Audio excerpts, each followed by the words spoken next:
Hi everyone, welcome to our weekly live call for the Leaders Networking Club, and it's so nice to be here with you. And I am going to start recording now and hoping that my beautiful speaker Pippa will join us in any minute. And there she is.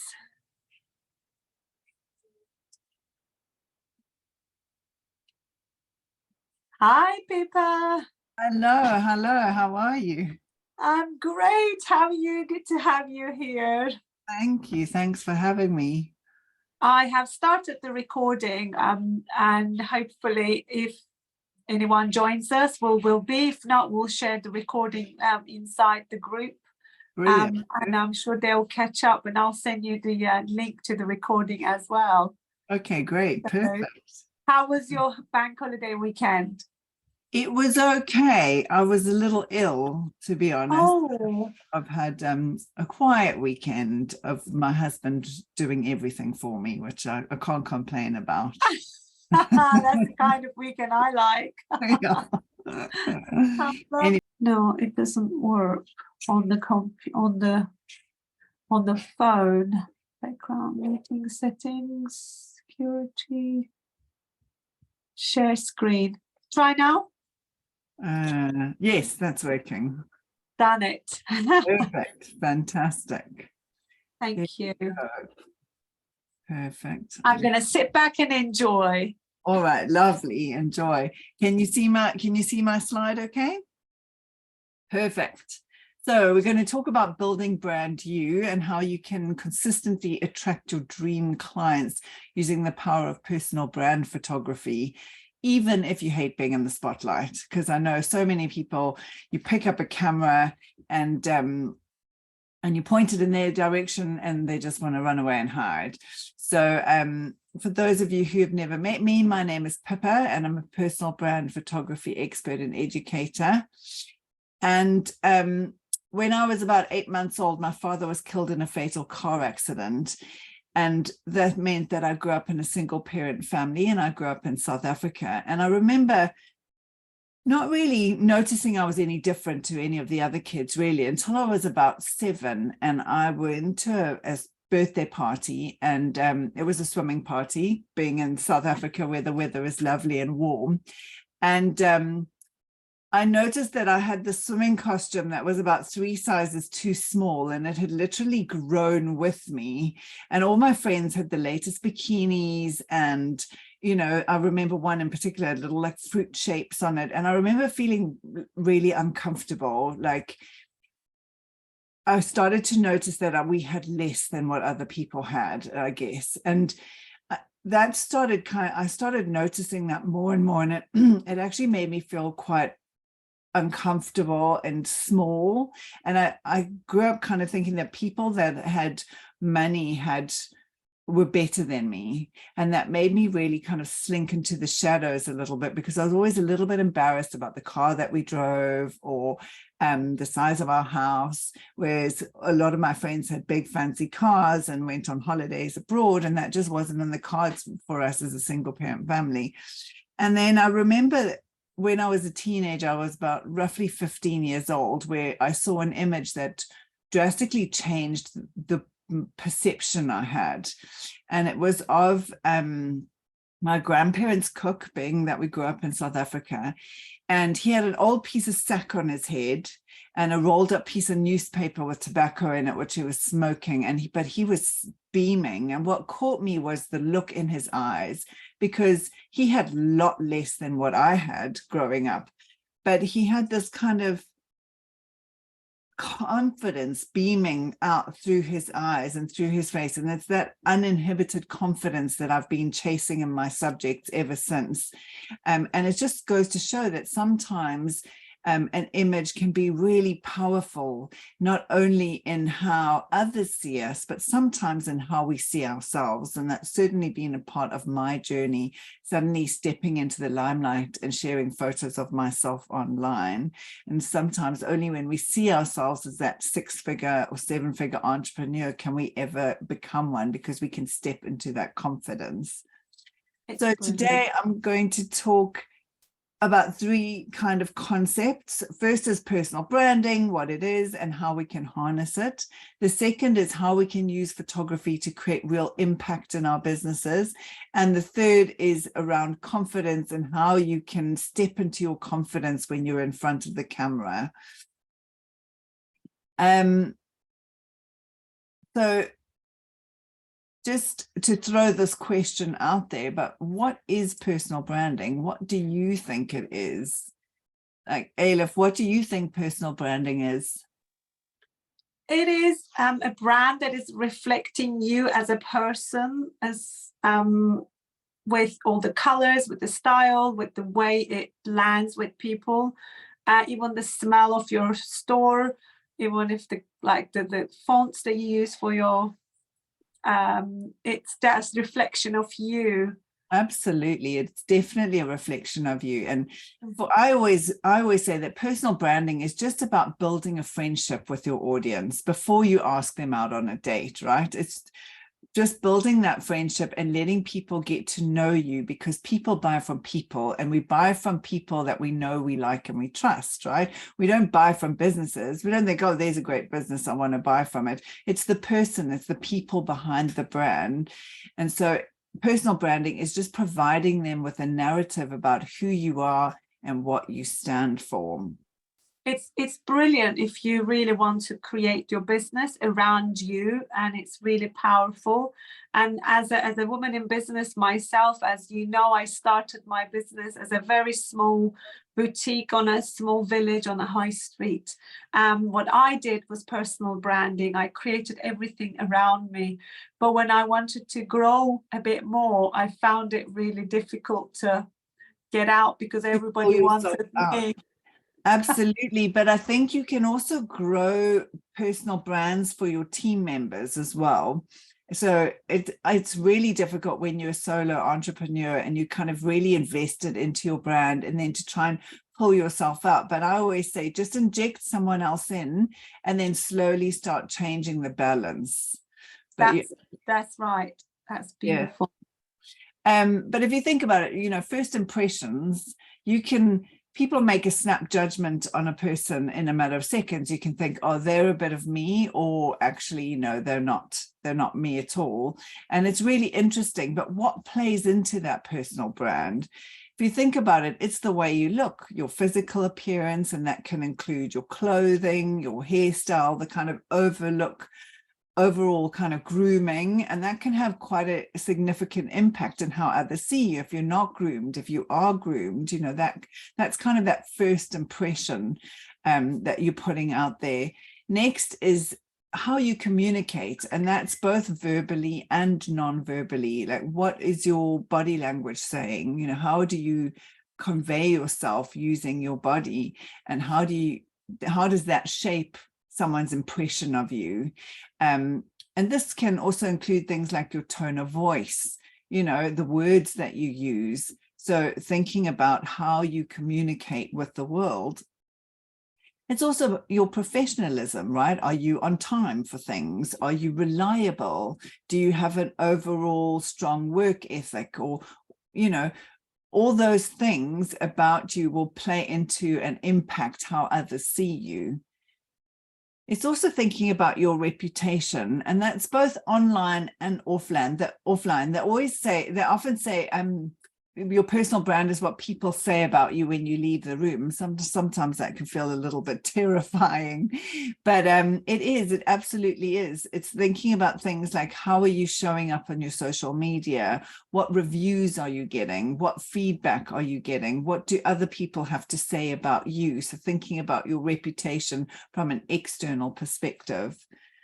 It's also your level of expertise. What is your knowledge? You know, do you contribute to your industry? What qualifications do you have? What certifications do you have? Have you won any awards? You know, have you been featured anywhere? Thinking about those expertise and how that comes across all plays into your personal brand.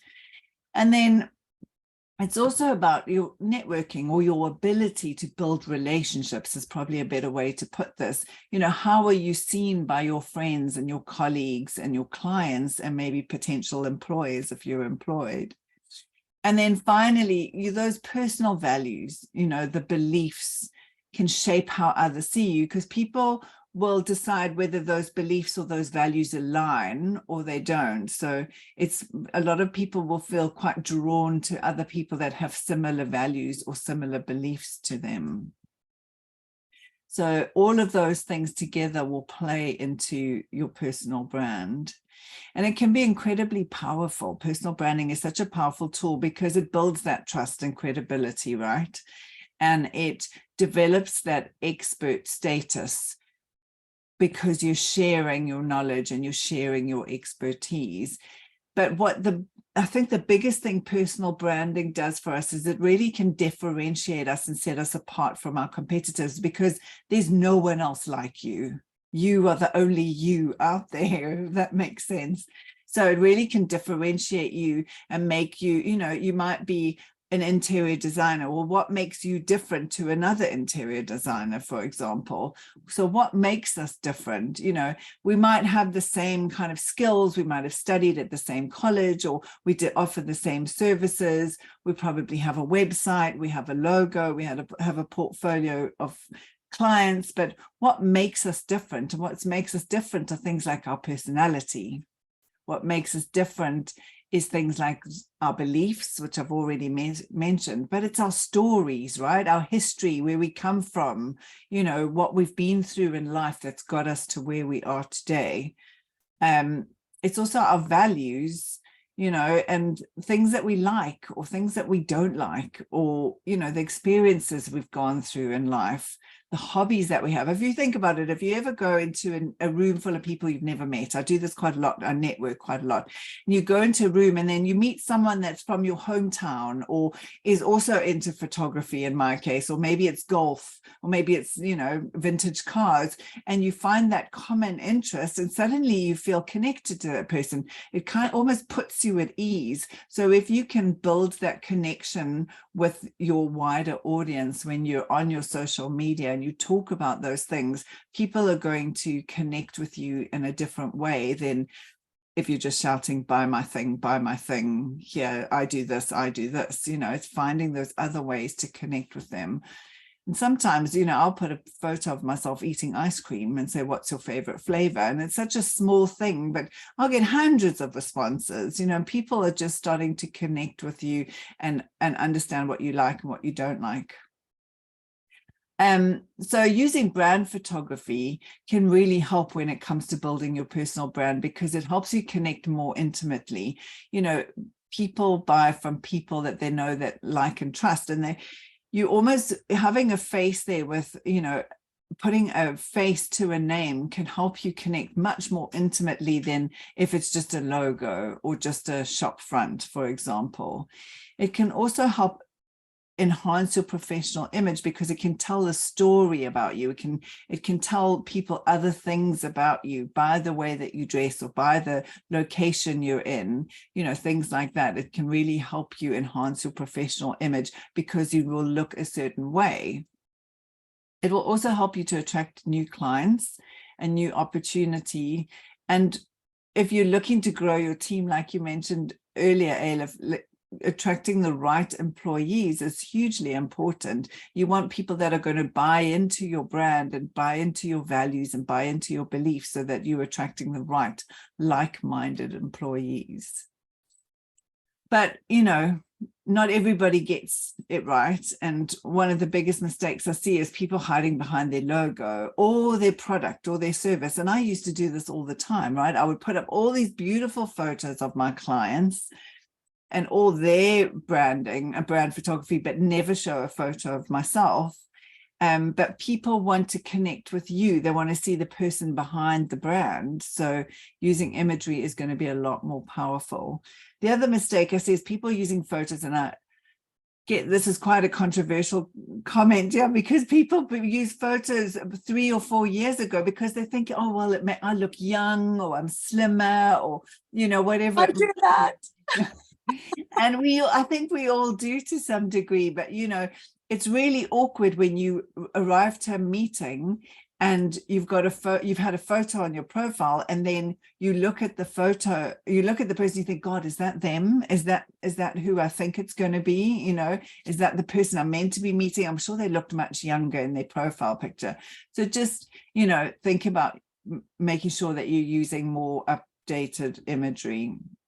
The other biggest mistake I see is using stock photos. And I think stock photos definitely have their place, but the problem with stock imagery is it really dilutes your message of your brand. Because if you're, I don't know, I see this a lot in the financial industry. If you're a financial advisor, they use a lot of stock imagery, and quite often they use the same as maybe a competitor. So what happens is you'll get onto the website and you'll see these stock images, and then you'll get onto another website and you'll see those same images, and you almost think, oh, well, what sets this brand apart? What makes them different? So rather than comparing them on who they are as a brand, you start comparing them on price.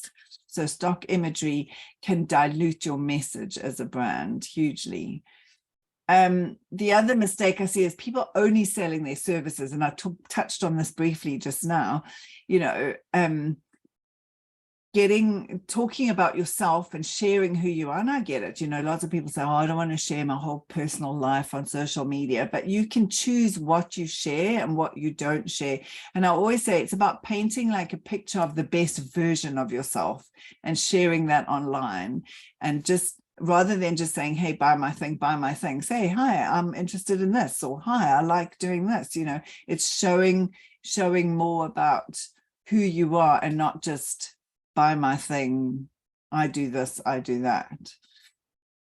So how can we create impact through photography? And we're going to kind of talk about this in 3 levels. And the first is storytelling, because storytelling can help you build a really compelling brand. The next is how we can use photography to build connection by using quality over quantity when it comes to creating content.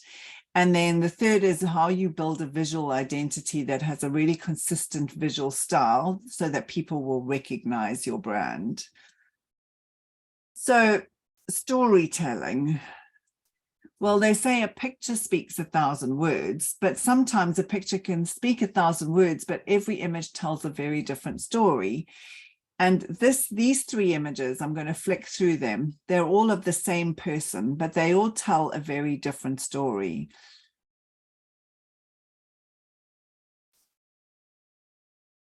I'll just flick through them a couple of times. You know, this says honest. This guy feels like he's, you know, got a good work ethic. He's a tough. Yeah. And then we come to this guy, and he looks like a CEO. He looks, you know, very business orientated.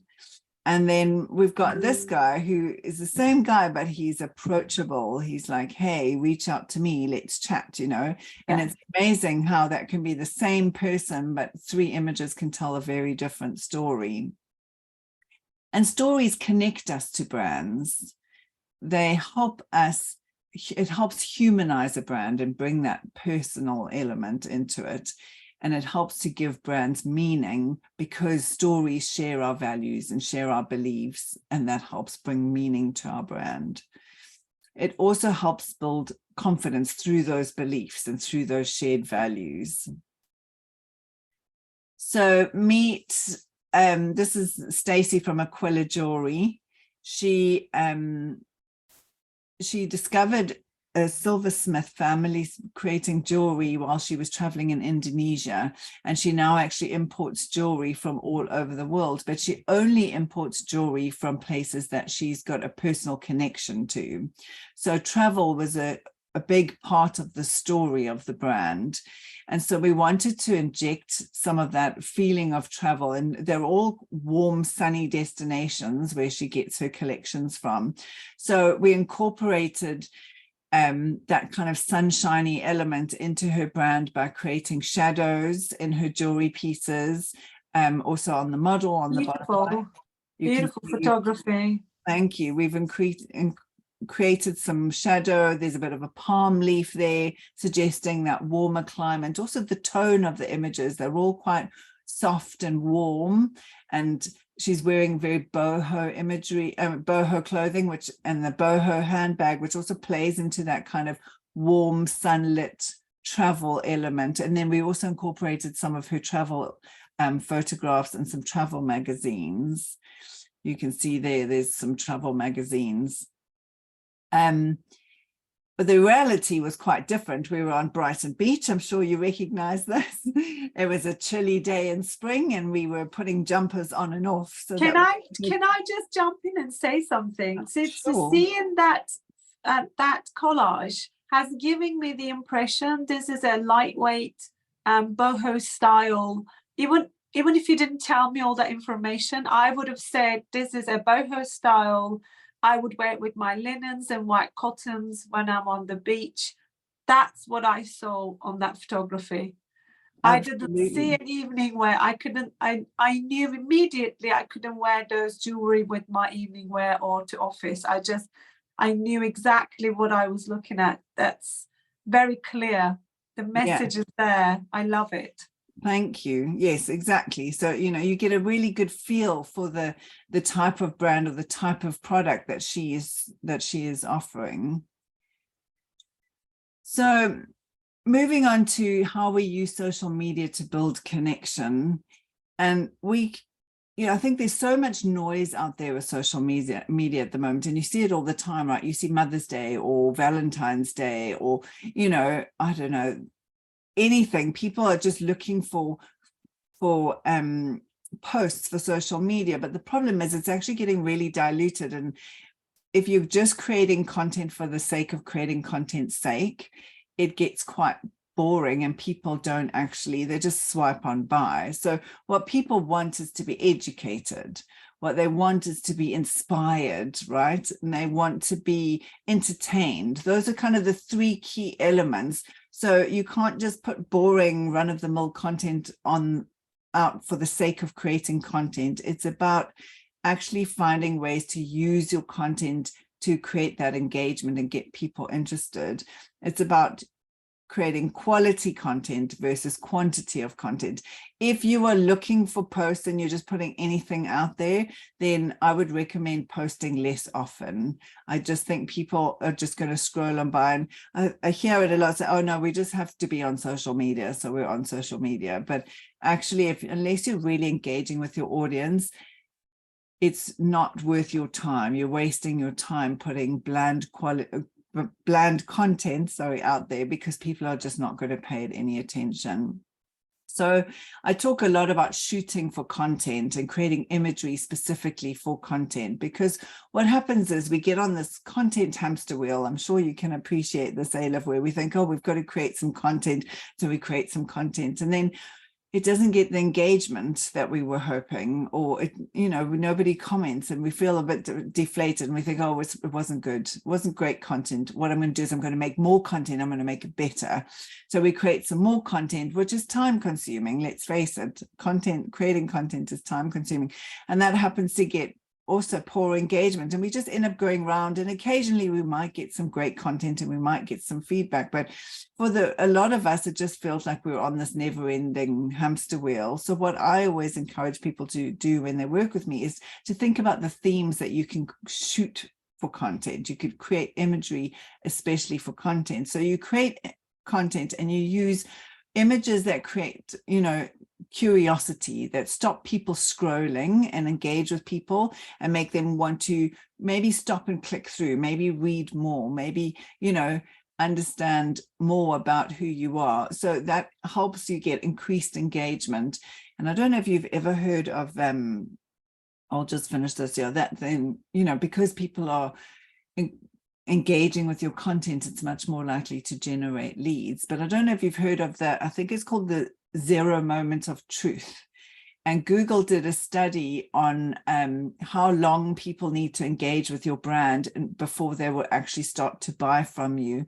And I think it was done in 2016. You can Google it. It's called ZMOT. And I think it was something like they had to engage for 7 hours across 11 different touch points in 4 different locations before they would actually go through and purchase something from you. If you think about that, it's a lot of time to spend engaging with a brand before you actually buy from them. And so anything you can do to make that longer, right? Whether it be creating a video or getting them to click through and read a long piece of copy, anything to make that time longer that they spend on your brand is getting you there quicker. Do you mean that they need to be on that, I call it funnel? Do you mean no, not even on the funnel, just seeing your content, engaging with your content for 7 hours. So, and a good way, like for example, this workshop, right? That's 45 minutes or half an hour to 40 minutes of time that they will be spending engaging with my brand. Yeah. Or it might be they click through and read a blog post. Like a free workshop or a video that educates them, or maybe it's just a slideshow. For me, it's a slideshow of images that's set to music that just adds more time into that engagement. So anything you can do to get them to spend longer on your website or looking through your brand, your social media channels, is going to help increase that amount of time. So with that in mind, I thought I'd do some tests on LinkedIn, and I had a little look. So when I post to LinkedIn and I don't use an image, I get kind of just under 200 post impressions. And then when I add an image to that, I saw my impressions go up by 5%. But when I use personal brand imagery, it goes up by 150%, which is 2.5 times more. So we're, 450 impressions. So that's quite your audience. That's quite a, it's more than double your reach. Then I thought I'd take that across to Facebook and I'd look at how that worked on my Facebook with some A/B testing. I don't know if you've ever heard of A/B testing, but it's basically where you change one thing in an ad and then you see what happens. So for me, I changed the image. I used stock image or a personal brand image, and the results were incredible. We saw stock images hardly had any reach, and then personal brand images had 26 times the reach when we were using personal brand image. And then I wanted to figure out what that looked like when it come to actual lead generation, right? So we saw a massive increase in our lead generation when we were using personal brand imagery as opposed to stock imagery. So having that face of the brand makes such a big difference when it comes to actually using social media to generate leads. And this is paid advertising, but the same goes for unpaid, not paid advertising, just social content. So how visible are you? What's the best way to find out? Well, Google yourself. It's the easiest way, and the way that I like to do it, because obviously I'm a photographer and it's all about imagery, and I think people buy from people and we connect to images far more than we do to logos or brand colors. So I always click on the little images folder thing along the top when I Google myself, and this is what it looks like for me when I Google myself, when I Google my name. So anyone who Googles me is going to see and know who I am really quickly, because I'm just everywhere. So this is what you're wanting to do, because you're wanting people to connect with you, and people, as I've said, connect with faces far quicker. So to know how visible you are, the best way to do is to Google yourself, and then maybe go ahead and share some images of yourself and see and watch that, see how that changes over time and see how that impacts your business. So now I'm going to talk a little bit about visual identity, and that's what I talk about is how to create your own style in line with your story. And the way that we do this through imagery is through creating a style of imagery. And I'm going to talk you through the styles that we have. I have 4 that I use. So I have kind of a very light spring. I call it spring. It's light, it's fresh, it's airy. And we saw a little bit of that in the images of Stacy, where it's a very light palette, isn't it? It's even with her brand colors. It was very light. There is a little bit of warmth to this one, but the next one is summer, which is bright and colorful, which is really bright, vibrant imagery. So this would be a summer palette where we've got lots of kind of vibrant, bright colors. The images are also quite contrasty. So that would be a really bold, playful brand. Then we have autumn, which is a lot more kind of warm and comforting. It tells a very different story on who this person is. So thinking about how you create that tone of image across your brand, so it's really consistent across your brand, so that when people see images from your brand, they almost become recognizable before they see the logo, because they think, oh, this is, you know, really their style of imagery. And then lastly, a lot of masculine brands do dark and edgy or dark and moody quite well. I see lots of barbers use this, or men's, like, I don't know, beard products and things like that will use these kind of more dark, moody images. So thinking about how you can create a consistent style across your imagery for your brand is going to help differentiate you and make you stand out. And then finally, you know, create an image library. It'll make it so much quicker when you're creating your content. If you have a library of images that you can use to inspire your audience, you can use to share your message and tell people what you're all about. Use the storytelling, you know, you incorporate what you do, where you work, things like that. It can help them visualize your process and visualize what it would be like to work with you. And it can help humanize your brand and show your process, as well as teach people about you or about your products or about your services.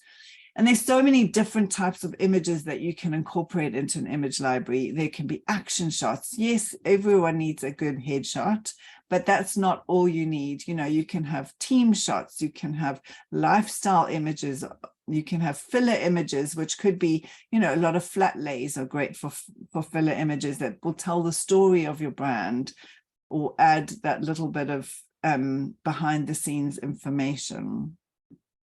So that's how we can use photography to really create impact, is with creating a library full of images that we can just draw from for our social content. So how do we get confident? I don't know. How do you feel about having your photo taken, Ailif? I don't actually mind. I got used to it. I never enjoyed it, but I've always been told I'm quite photogenic.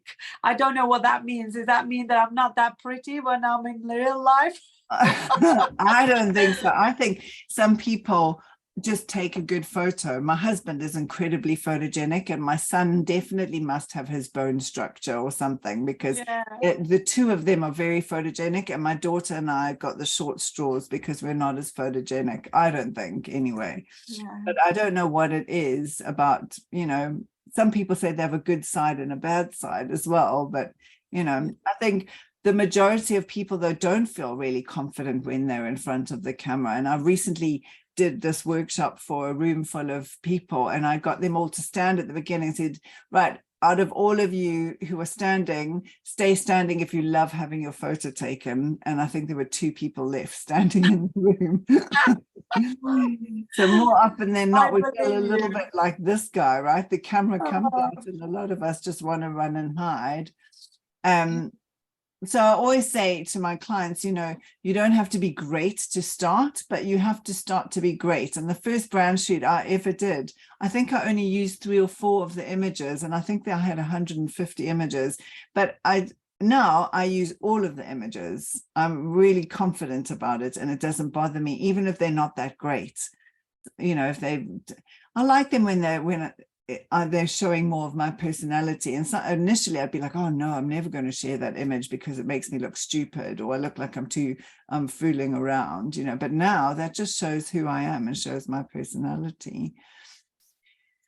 So to step out of your comfort zone, the best way to do it is to think about like reconnecting with your vision, because I bet you we all didn't start our own businesses to share photos of ourselves online. So I encourage people to really reconnect with why you do what you do, because if you can think about like the more you engage with people, the more that you can help them, the more people that will come into your world who you can help with whatever it is they might need, whether that's they need some help redesigning a room, or they need some help knowing what clothes to wear, thinking about putting your audience first, or your clients first, and reconnecting with why you do what you do, and not worrying about sharing your photos online, because you're doing that so that you can help more people.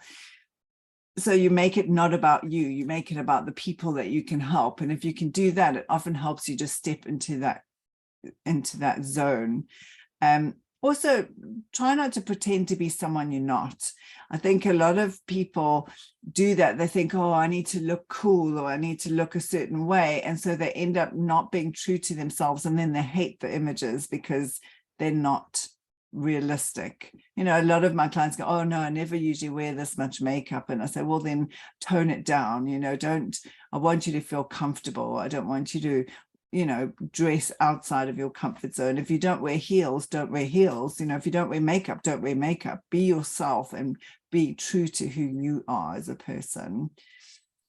So my tips for getting confident images is, first of all, to choose the right photographer. Just like when you want to work with a specific client, right? You want a client that gets you. You want one that you're going to collaborate with, that you work well with. And it's the same with a photographer. You want someone that you feel you can chat to, that you can become friends with, because if you've got that kind of initial connection, it's going to be a lot more comfortable when they're pointing a massive camera in your direction.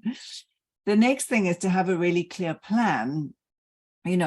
If you know what to expect from your photo shoot, you're much more likely to feel confident on the day.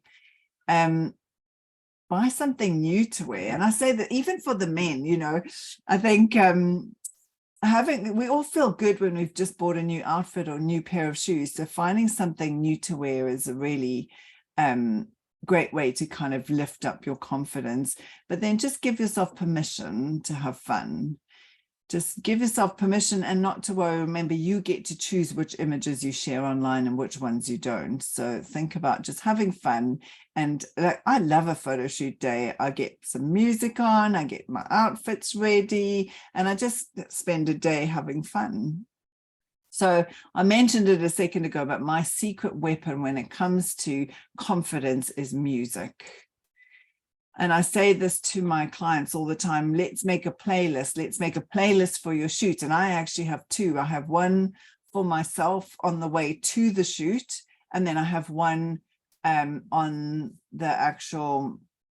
for the actual shoot itself, because sometimes I'm quite nervous on the morning of my shoot. So while I'm driving there, I have quite calm music, and then it kind of builds up to be quite energetic, so that by the time I arrive, I'm calm but super confident.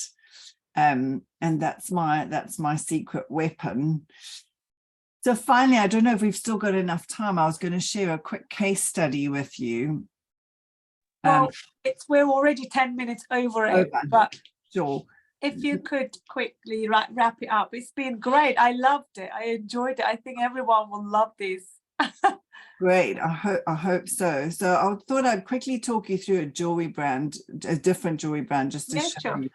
So this is Nia from India. So her branding, we wanted to bring in some of her Indian heritage. She was quite extravagant, but without glamour. So we brought in her sari to kind of touch on that Indian heritage, and we incorporated portraits of her to kind of share her story and her personality. We wanted to create images that were in line with that. So we styled the images to have this kind of grainy, warm, dark filter. And then we incorporated that into some images of her products as story images. She's also a crystal healer, so we brought in that element of healing. And then we created product shots that were in line with that, again bringing in the warmth and the sunshine, but with this kind of feel of India with it. We also incorporated that into her model shots. Then I talked about shooting for content. So we shot specifically for various content buckets, so that when she goes to create a social media post, it's really quick and easy just to pull an image in. And then this was her final mood board, which was sunlight, warm, earthy, natural feeling images. We then created her social media kind of look, Absolutely stunning. so that It's stunning. we could bring in and kind of have that really consistent look in her social media, but bringing that kind of Indian color into the brand as well. Beautiful. And that is pretty much it. If anyone would like, I love that. Yeah, go for it. If anyone would like to find out more about their own personal brand, I'm offering a 30-minute personal branding consultation, which if you scan that QR code should be able to take you to my booking form. It's a free, no obligation chat about your personal brand, what's out there, and what I can see that you could do immediately to kind of start building your personal brand. Beautiful. I honestly enjoyed, and what I also see that you actually work really closely with your clients to be able to create that level of personality through the photography. You really get to know them and you understand them, and you are reflecting their personality with your photography. I truly enjoyed it, and I could see with the both jewelry brand and with the healing and the Indian heritage, it tells the story of the brand and what I am going to receive from those people. It is really important. And as a business owner myself, a product-based and service-based business owner, I think one of the biggest mistakes I made in my business, in my product, in my fashion line, was the photography, that I didn't invest early in time. As I was building my brand, it took me a long time to realize and be able to put together the budget to be able to afford a good photography, because it's not just taking the photographs, there's more to it, just like what you offer. Absolutely. And it is, photography plays such a massive part in selling products as well, and having the right photography. And consistency is so important when you photographing products and things like that. So having that story that weaved it through all the elements, from the people behind the brand to the actual products themselves. It's finding a way to connect the story throughout. Beautiful. I mean, I loved everything. I'm definitely going to share your contact details, all the links that anyone wants to work with you, who wants to learn from you. I think it's not only for photography side. I can see that you could also help them create that branding, that message. Then they can go and find a photographer locally, because a lot of our members are in the States. You may not be able to serve them personally, but you will be able to help them. Yes, I have clients in the States where we actually help build the kind of strategy behind all the branding, and then we'll look for photographers together and that are local to them, that will have the right style for their brand and be able to match it to their brand. Beautiful, absolutely beautiful. Pippa, I'm grateful for your time. Thank you. I'm sorry I ran over a little bit. It's okay. I'm so grateful. I can see everyone will love this, and I'll share the link with you, and I'll put all your contact details and everything about you at the below on these video notes, so everybody get to know how amazing woman you are. Thank you so much for having me. It's been lovely. And thank you, Pippa. We'll stay in touch. Definitely. I'll definitely put one of those 30 minutes myself, because it's time for me to rebrand. Yes, absolutely. I'd love to have a chat. Lovely. Thank you, Pippa. Have a wonderful day. Thanks, you too. Take care. Bye. Bye.